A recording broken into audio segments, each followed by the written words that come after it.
He made the first cut, with his hands trembling in the freezing cold. Just days before, he had diagnosed himself with appendicitis, stranded in the middle of an Antarctic expedition with no help in sight. To survive, he assigned tasks to his team. Some held a mirror, others handed him tools, and all stood ready in case he passed out. As the surgery progressed, the reflection in the mirror became too disorienting, so he relied only on touch. After nearly 2 exhausting hours, he successfully removed his appendix and stitched himself up, pulling off one of the most extreme self-surgeries ever.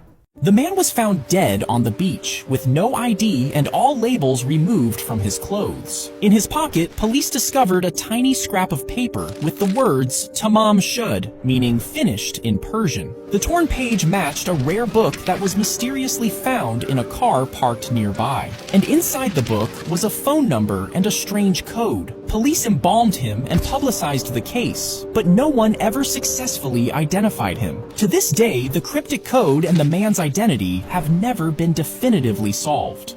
The mortician stole the gold fillings, then stacked bodies on top of each other to save money on cremation. These remains got mixed together, which meant loved ones received the ashes of several different people. When a rival mortician discovered this, he was shocked. He threatened to report it, but before he could, he died of a heart attack of just 24 years old. And investigators discovered that he had actually been poisoned. The first mortician was arrested and charged, making it the first case in the US to list oleander as a murder weapon.